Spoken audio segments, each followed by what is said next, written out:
Merci.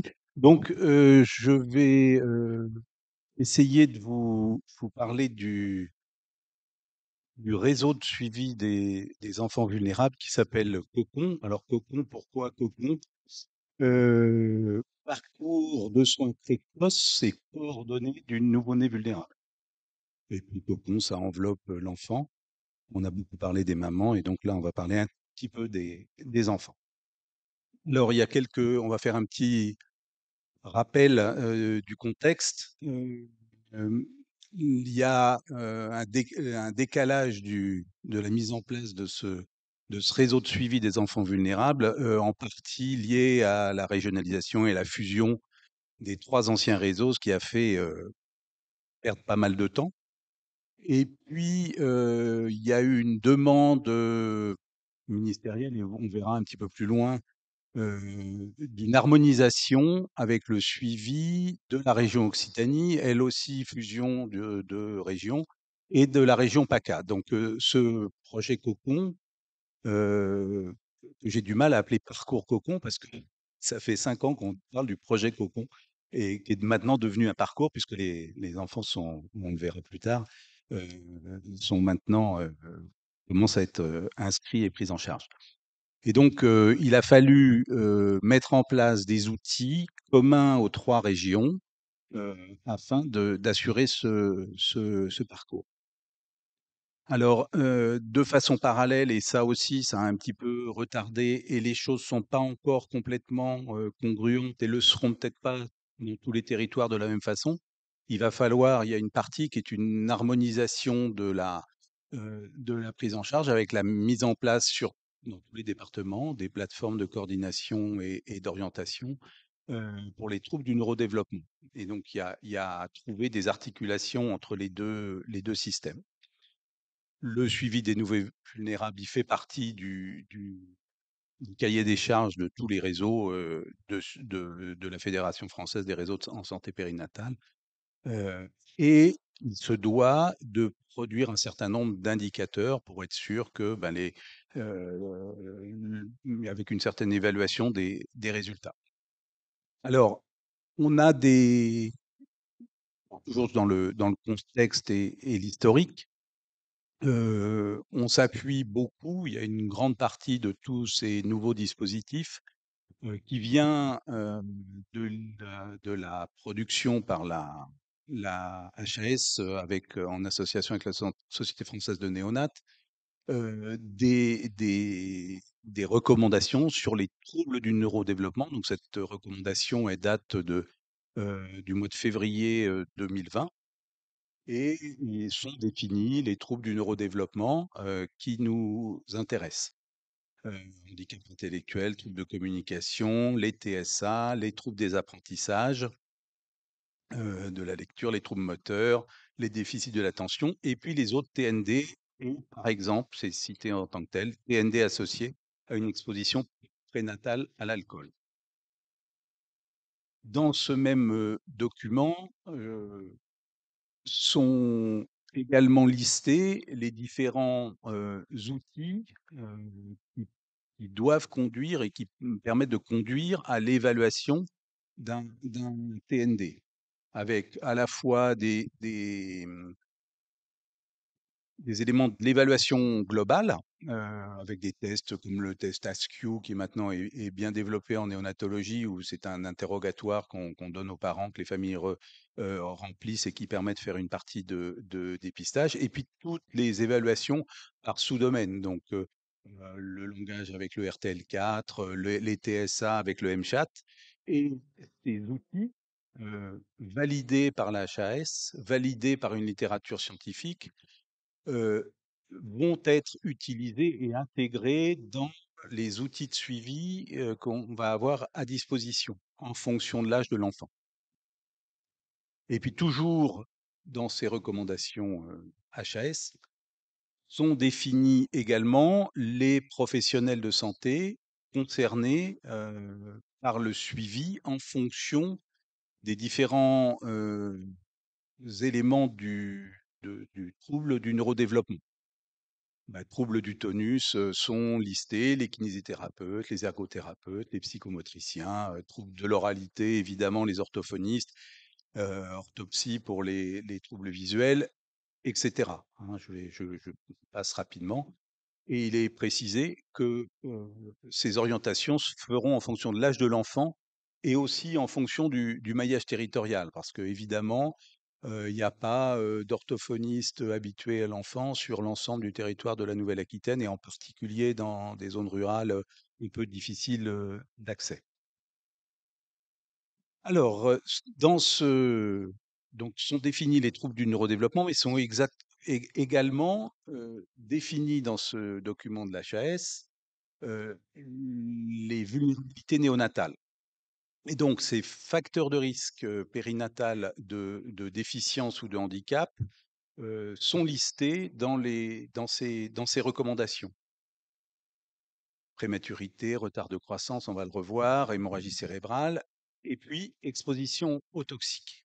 Alors, derrière ça, il y a la notion d'une prise en charge précoce euh, pour laquelle on peut espérer qu'elle ait une influence sur le neurodéveloppement de l'enfant. À un moment où on est encore en phase de myélinisation, en phase de synaptogénèse. Et donc, on a tendance à penser que le développement du nouveau-né nécessite des stimulations favorables, hein, l'interaction précoce mère-enfant, toutes ces choses-là semblent avoir ont une importance sur l'évolution de l'enfant. Ce schéma qui figure dans ces recommandations HAS, hein, pourquoi cette intervention précoce? On a un doute, on a une trajectoire neurodéveloppementale qui n'est pas normale sur le plan de la motricité, de la cognition, de l'audition, des des différents éléments du développement. Et on espère qu'une intervention précoce puisse ramener la trajectoire neurodéveloppementale euh, vers la normale sans qu'on ait à parler d'un trouble du neurodéveloppement. Alors ça, il y a de la littérature, il y a des méta-analyses, il y a des choses qui sont relativement importantes et qui montrent que une intervention précoce, en particulier dans les services de néonatologie, dans les unités de soins intensifs néonataux, euh, a un effet favorable sur le développement et le devenir neurodéveloppemental de l'enfant. Quand le risque est modéré, les choses sont plus discutées. Les enfants qui sont à très haut risque de troubles du neurodéveloppement, ben, on a un petit peu de mal à montrer que ces interventions soient très favorables. Et puis en ce qui concerne les TSA, c'est plus discutable. Chez le prématuré, en tout cas, la méta-analyse de la Cochrane, dont les références sont en bas, est tout à fait claire et il est clair qu'une intervention précoce pour les enfants nés prématurément a un intérêt. Et puis aussi, dans tout ce qui est l'exposition in utero à l'alcool. Il y a une revue, donc j'ai essayé de résumer c'est très très brièvement cet article. C'est une méta-analyse enfin méta-analyse, c'est une compilation d'articles d'une étude d'une équipe sud-africaine qui compile une centaine d'études d'intervention sur des enfants exposés in utero à l'alcool ou qui présentent un TSA pour mettre en évidence que ces interventions ont, pour la plupart, un effet favorable. Alors, il parle de traitement par la choline, je ne savais pas du tout, mais je ne sais pas si je suis pas allé relire les articles là-dessus. Mais une prise en charge éducationnelle, une prise en charge du langage, hein, une aide au cadre familial ou au cadre scolaire, un développement des interactions sociales, une activité physique, etc. Hein, dans cet article, vous trouverez la centaine de références, montrent que eh ben, dans la plupart des cas, on améliore le devenir. Alors, pour revenir un peu à Cocon, Cocon, c'est un article c'est un article 51 de la loi de financement de la sécurité sociale. C'est-à-dire que c'est un dispositif expérimental qui doit faire ses preuves pour pouvoir rentrer dans ce qu'on appelle le droit commun. Et en gros, cette prise en charge, avec le déclenchement du forfait cocon, on va y revenir, doit être, entre guillemets, elle est un petit peu encadrée et c'est vrai que j'ai quelques difficultés il y a une partie un petit peu lourde dans le processus, mais en fait, parce qu'il faut qu'on prouve avec un certain nombre de résultats qu'on a une amélioration de l'état de santé des enfants, dans les 3 grandes régions et que cette amélioration de l'état de santé des enfants, heu, avec la prise en charge précoce, permet, va pouv cette prise en charge précoce, on va pouvoir en faire bénéficier tous les enfants de façon universelle. Hein, et donc, ces articles 51, alors le cocon, c'est garantir le même parcours de soins pour tous, essayer d'avoir une égalité territoriale, favoriser le fait que les choses soient c'est pris en charge par la Caisse nationale d'assurance maladie et donc, les parents n'ont pas à débourser, d'argent. Heu On améliore la prise en charge, on espère que en améliorant l'expertise, des soins de ces enfants, d'harmoniser les uns avec les autres et puis que les professionnels s'y retrouvent avec une valorisation financière. Alors c'est pas ma spécialité ça, voilà. Heu, on on va revenir là sur les critères d'inclusion et les critères d'inclusion, c'est ceux des vulnérabilités néonatales qui sont définis dans les dans le rapport de l'HAS. Il y a évidemment la très grande prématurité, les poids de naissance à moins de 1 500 grammes, les enfants qui ont des anoxo-ischémies, pernatales, des malformations congénitales et puis, est clairement écrit: «Exposition fœtale à l'alcool, à plus de 5 semaines avec des signes cliniques». Et puis il y a des groupes de vulnérabilité un petit peu plus faibles, hein, que vous avez à droite, le groupe 2. Heu, les prématurés plus tardifs, entre 32 et 33 semaines, ou des prématurités encore plus tardives avec d'autres facteurs de risque, un retard de croissance et puis l'exposition fœtale à l'alcool, si elle est, en tout cas déclarée, même si l'enfant n'a pas de signes cliniques et puis les autres toxiques, hein, exposition aux drogues peuvent faire rentrer dans ce processus, Alors en Nouvelle-Aquitaine, il y a 4 départements qui ont été choisis comme départements pilotes, et qui ont commencé l'expérimentation mi-mai.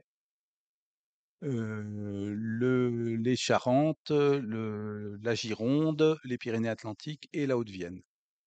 Et il est prévu que cette expérimentation s'étende à tout le territoire, de la Nouvelle-Aquitaine, en septembre 2025. Alors, comment en sont inclus les enfants? La plupart des inclusions se font à la sortie du service de néonatologie ou à la sortie de la maternité, où les enfants qui relèvent des critères HAS qu'on a vus précédemment, heu, prématurité, retard de croissance, exposition à l'alcool, vont pouvoir bénéficier de l'inclusion dans ce parcours cocon. Les familles sont informées. On verra un petit peu plus tard, il y a des documents qui doivent, heu, être, signés. Bien entendu, ça se fait avec l'autorisation de la famille et avec leur, consentement. Il y a le recueil d'un accord avec une signature de la charte et puis on renseigne un dossier d'inclusion et on fait une consultation médicale et l'inclusion devient, effective à la sortie de l'hospitalisation. Alors pour revenir sur le parcours en ce qui concerne le suivi médical, il y a la consultation du terme, une consultation éventuelle à 1 mois et puis des consultations trimestrielles la première année. 3 mois, 6 mois, 9 mois, 1 an. une consultation à 18 mois et après une consultation par an, normalement, si le projet va à son terme, jusqu'à l'âge de 7 ans. Et puis, il peut y avoir une deuxième consultation qui n'est pas obligatoire dans le euh, intermédiaire à 2 ans et demi, 3 ans et demi, 4 ans et demi. Ces consultations médicales, elles sont valorisées à 60 euros, donc avec une cotation dédiée dans un outil particulier qui est l'outil PACO, qui est un outil informatique dans lequel la consultation va être cotée pour être remboursée au praticien. C'est une consultation plus longue, avec un certain nombre d'éléments dans le dossier qui sont à renseigner, qui sont un peu particuliers, où on le reverra un petit peu plus tard. Il y a des éléments d'examen neurologique, de lien mère-enfant qui sont cotés. Et puis, on peut, en cas de suspicion de trouble du neurodéveloppement, déclencher un forfait de soins précoce et c'est tout l'intérêt du dispositif. C'est-à-dire que si on suspecte une anomalie du neurodéveloppement précoce, on a une déviation de la trajectoire, très rapidement, on peut déclencher alors de la kinésithérapie, ce qui était déjà le cas auparavant puisqu'on pouvait prescrire des séances de kinésithérapie, mais des séances de psychomotricité, des séances d'ergothérapie, heu, des séances, auprès d'un psychologue qui permettent,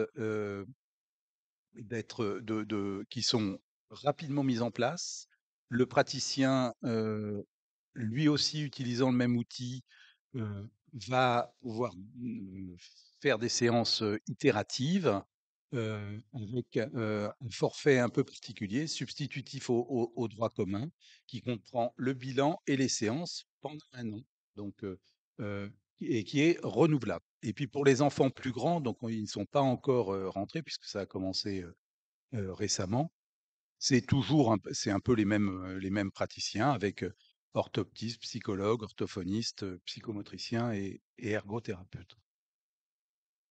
Et puis il est prévu que, entre 4 et 5 ans, à visée épidémiologique aussi, un peu pour se comparer à l'enquête périnatale EPIPAGE qui avait été, épidémiologie des petits âges gestationnels, qui avait eu lieu la dernière en 2011. Et qui donne le pronostic des prématurés. Donc en fait, c'est d'essayer de comparer nos résultats en vie courante par rapport à une cohorte expérimentale, qui était la cohorte épipage. Alors, ce forfait de soins, cette prise en charge, ces consultations, elles sont dans le, elles elles s'appuient sur un outil qui est l'outil, il y a un e-parcours avec un dossier, informatisé qui est sur la plateforme Pacoglobule, qui est la plateforme, informatique, de la Nouvelle-Aquitaine et sur lequel les enfants sont inscrits. Le ou les professionnels de santé renseignent le dossier informatique et ce dossier informatique, il peut être rempli, bah, là, les consultations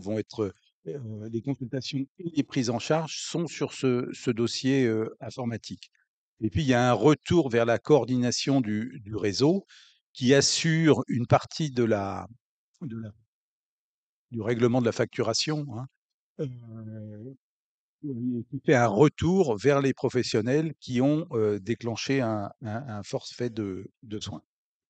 Alors très rapidement, c'est des copies d'écran des cahiers, des premiers cahiers qu'on a pu faire. Vous Ça se présente, comme à gauche, j'ai retiré le nom de l'enfant et on renseigne, bah, le poids, la taille, l'âge, ça donne, toute une série d'informations et puis après, sur la droite et ben, on nous demande si le bébé est facile à consoler. Alors, ça fait une dizaine de pages, hein, chaque dossier.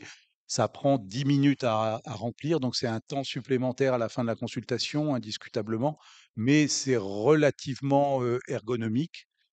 Qualité du sommeil, pas de problème, des problèmes, pleurs fréquents, pas pleurs fréquents et puis il y a toute une partie d'examen, neurologique un petit peu plus fin avec ce qu'on avait l'examen neuromoteur de Hammerschmidt, qui est la Hein, qui permet, alors que les kinés connaissent bien, et qui permet de rentrer les différents éléments. Et puis on a une courbe de poids et qui tient compte de l'âge corrigé de l'enfant, parce que ça, en termes de neurodéveloppement, en tout cas la première année ou les 2 premières années, c'est quelque chose de très important. Alors, où est-ce qu'on en est aujourd'hui? Les inclusions. Première inclusion le 15 mai dans les 4 départements pilotes. Au 20 septembre, la file active, il y avait 125 enfants, 140 consultations réalisées. Consultations kiné et bilan kiné, il y en avait une soixantaine. Et il y avait une trentaine de prises en charge déclenchées. Euh, Il est évident que tous les enfants, a priori, ne vont pas avoir de prise en charge et de forfait de soins. En gros, on a estimé que c'est environ 20% des enfants, 20 à 30%, pour en naviguer un petit peu à vue encore pour l'instant, qui vont avoir besoin, chez lesquels on va déclencher un forfait de soins. Heureusement, la grande majorité des enfants qu'on va suivre en consultation, ils vont avoir une trajectoire neurodéveloppementale satisfaisante et un simple suivi de consultation médicale va être fait. Alors, les estimations du nombre d'enfants, en gros, en Nouvelle-Aquitaine, ça va être, il est prévu qu'il y en ait environ 700 par an si on prend en compte les chiffres de la natalité avec nos 56 000 naissances, sous réserve que la natalité ne plonge pas encore tous les ans comme l'année dernière. Et donc, on voit ici c'est une estimation, une vingtaine de SAF avérés à la naissance, peut-être un petit peu plus, parce que si on prend le 1 pour 1000 sur les 56 000 naissances, ça fait plutôt 50 que 20. Et puis les psychotropes toxiques, environ une soixantaine d'enfants devraient pouvoir en bénéficier.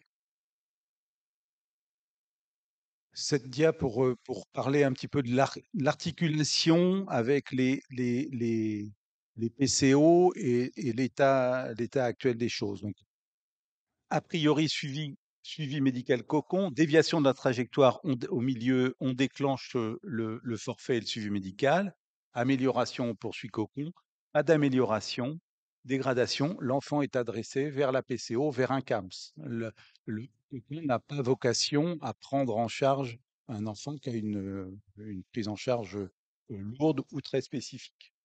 Trajectoire à droite, la trajectoire neurodéveloppementale normale, eh ben, suivi médical, comme je vous le disais. Signe de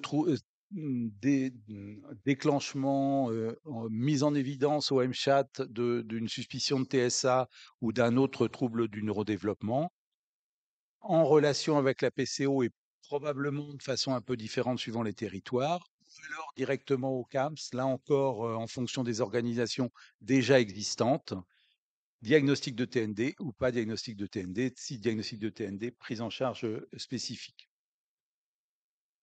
Ça, c'est hors période néonatale. Je vais peut-être passer un petit peu, enfin, c'est la même chose. Repérage des signes d'alerte par un professionnel de premier cours adressé à la PCO. Et donc là, il y a une discussion et qui n'est pas encore tout à fait réglée entre la PCO et le suivi, le parcours cocon. Il y a une directive de la DHOS de début août que le réseau nous a fait parvenir, qui, euh, qui insiste sur la nécessité pour les réseaux de suivi des enfants vulnérables et les PCO de mettre en place des articulations fluides, ce qui est une bonne nouvelle, on va dire, vu les frictions qu'il y avait pu y avoir, qu'on avait pu sentir précédemment.